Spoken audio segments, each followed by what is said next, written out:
ایک شخص تھا، اس کا نام عبداللہ تھا. تو اتنا زیادہ سخی تھا کہ اس کے دروازے پر کوئی بھی آتا کبھی بھی اسے خالی ہاتھ نہیں بھیجتا تھا. جو بھی اس کے دروازے پر آتا وہ اسے ضرور کچھ نہ کچھ دیا کرتا تھا. اس کے خزانوں میں برکتیں ہوتی تھیں، اس کے خزانوں میں کمی نہیں ہوتی تھی. جو بھی آتا اس کے در سے خالی نہیں لوٹتا تھا. اور اللہ تعالیٰ ایسے ہی شخص کو پسند فرماتا ہے کہ جو اس کی مخلوق پر خرچ کرنے والا ہوتا ہے. تو اللہ تعالیٰ نے نوازا ہے، جس کو اللہ تعالیٰ نے دولتوں سے نوازا ہے، تو اگر اس کے دروازے پر کوئی ضرورت مند جائے، وہ اس کی مدد کرے، اس کو خالی ہاتھ اپنے دروازے سے نہ لوٹا لے، تو اللہ تعالیٰ ایسے شخص کو بہت پسند فرماتا ہے. تو یہ بھی ایسا تھا، اس کے دروازے پر کوئی آتا تو خالی ہاتھ نہیں لوٹتا تھا. وہ اپنا سوال کرتا، ادھر وہ سوال کرتا، وہ سوال کرنے سے پہلے اس کو دے دیا کرتا تھا. تو ایک دن کیا ہوا، یہ بیت اللہ شریف کا طواف کرنے کے لیے گیا. اب یہ تو مالدار تو تھا اور اوپر سے یہ خرچ کرنے والا بھی تھا، ضرورت مندوں پر خرچ کرتا تھا. بیت اللہ شریف کا طواف کر کے یہ جب واپس آ رہا تھا تو اس کے پاس 3000 دینار تھے، اور اس کے پاس اس کے علاوہ کوئی دینار نہیں تھے، صرف وہی دینار تھے. راستے میں وہ دینار اس کے گر گئے اور یہ کافی آگے نکل گیا، کافی آگے چلا آیا. جب کافی آگے نکل آیا تو اس کو کسی چیز کی ضرورت پڑی، تو اس نے اپنی تھیلی کو ڈھونڈا، تھیلی کو دیکھا جس میں دینار رکھے ہوئے تھے. تو وہ تھیلی اس کے پاس نہیں تھی، وہ تھیلی اسے نہیں ملی. اب اسے کیا لگا کہ وہ تھیلی شاید گر گئی ہے، لیکن کہاں گری کوئی پتہ نہیں، کتنا پیچھے جائیں. تو اس نے سوچا کہ اللہ تعالیٰ نے ہمیں بہت سے خزانے دیے ہیں، بہت سی دولتوں سے نوازا ہے، چلو ٹھیک ہے، اگر گر گئی تھیلی تو پھر اس کے پیچھے کیا بھاگنا، کسی نے اٹھا لی ہوگی یا کہاں گری کیا پتا، کتنا دور چلے آئے ہم. اس نے سوچا چلو 3000 ہی تو 3000 کی بات ہے، چھوڑو. 3000 دینار جو تھے وہ اس نے چھوڑ دیے، دوبارہ اس کے پیچھے نہیں گیا. حالانکہ بہت دقت پریشانی کا سامنا اس کو ہوا، لیکن اپنے گھر پہنچ گیا. لیکن آپ کو پتا ہے کہ اللہ تعالیٰ آزماتا بھی ہے. اللہ تعالیٰ جب اپنے بندوں کو عطا کرتا ہے تو پھر آزمائش بھی ڈالتا ہے. لیکن جو بندہ آزمائش پر کھرا اترتا ہے تو اللہ تعالیٰ پھر اسے اور نوازتا ہے. جو بندہ آزمائش پر کھرا نہیں اترتا ہے تو پھر وہ دنیا بھی اس کی خراب ہو جاتی ہے اور آخرت بھی خراب ہو جاتی ہے. اللہ تعالیٰ نے بہت زیادہ عطا کیا ہے، اب آزمائش ڈال دی تو بندہ پریشان ہو جاتا ہے اور الٹی سیدھی باتیں کرنے لگتا ہے کہ اللہ تعالیٰ نے ہم پر ہی آزمائش ڈالنی تھی، اللہ تعالیٰ نے ایسا کر دیا، ہم ہی ملے تھے، ایسا ویسا. مطلب اپنی زبان سے الٹے سیدھے جملے نکالتا ہے، جو کہ یہ بالکل قابل قبول نہیں ہے. اور انہی جملوں کی وجہ سے اس کی دنیا بھی تباہ ہو جاتی ہے، اس کی آخرت بھی تباہ ہو جاتی ہے.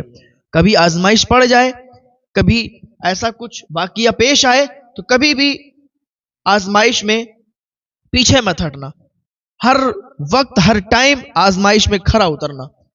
کبھی بھی اپنی زبان سے الٹے سیدھے جملے مت نکالنا، کیونکہ یہ اللہ تعالیٰ کو پسند نہیں آئے گا.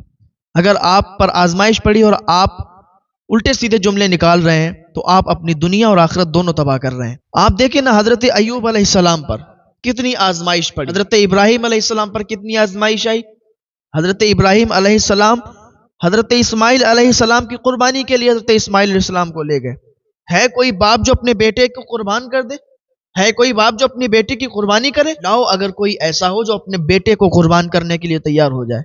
حضرت ابراہیم علیہ السلام پر اللہ کی آزمائش آئی، حضرت اسماعیل علیہ السلام کو قربان کرنے کے لیے گئے. تو یہ آزمائشیں اللہ تعالیٰ لیتا ہے، لیکن اللہ تعالیٰ جب آزمائشیں ڈالتا ہے، جو بندہ آزمائشوں پر کھرا اترتا ہے تو اللہ تعالیٰ اسے بہت نوازتا ہے. تو یہ شخص تھا، اب اس پر آزمائش پڑی، اس کا سارا مال، ساری دولت ختم ہو گئی، یہاں تک کہ اس کے پاس کھانے کے بھی پیسے نہیں بچے. کہاں اتنا امیر تھا، اتنا زیادہ پیسے والا تھا کہ اس کے دروازے پر فقیروں کی، غریبوں کی لائن لگتی تھی. لوگ اس کے دروازے پر آتے تھے اور یہ ان سب کو دیا کرتا تھا. لیکن ایک دن ایسا آزمائش کا آیا کہ سارا کا سارا مال ختم ہو گیا، سارا کا سارا مال ختم ہو گیا. اب اس کے پاس کھانے کی بھی پیسے نہیں بچے، گھر والوں پر فاقے ہو رہے تھے، اب اس کے پاس ایک بھی روپیہ نہیں بچا.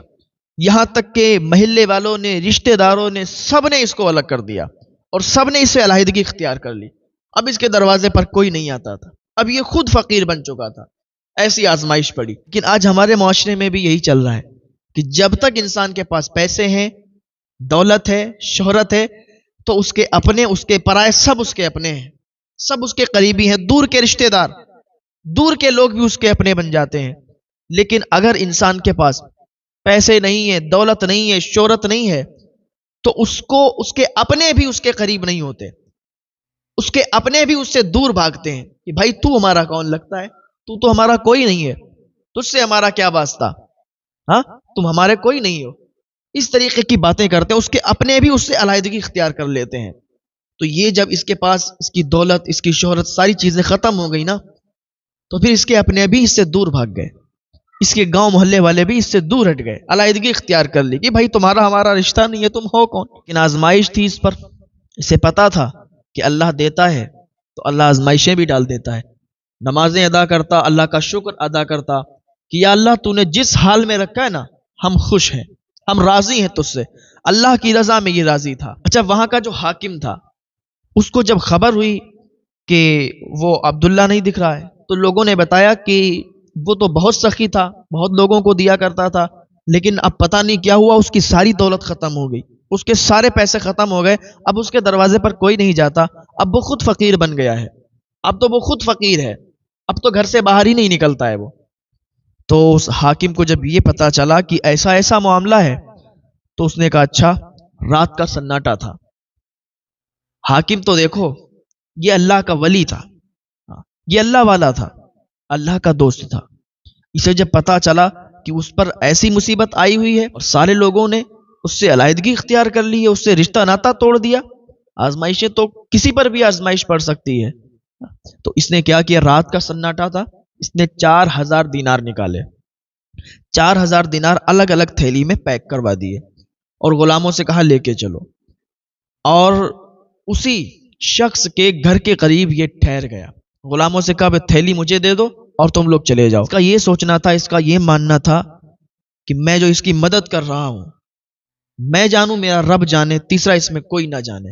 میرے غلام چلے جائیں، ان کو پتہ نہ چلے کہ میں اس کی مدد کے لیے آیا ہوں. 4000 جو دینار تھے، جو تھیلیاں تھیں، وہ اس نے لے لی اور اپنے غلاموں کو واپس بھیج دیا. یہ حاکم تھا.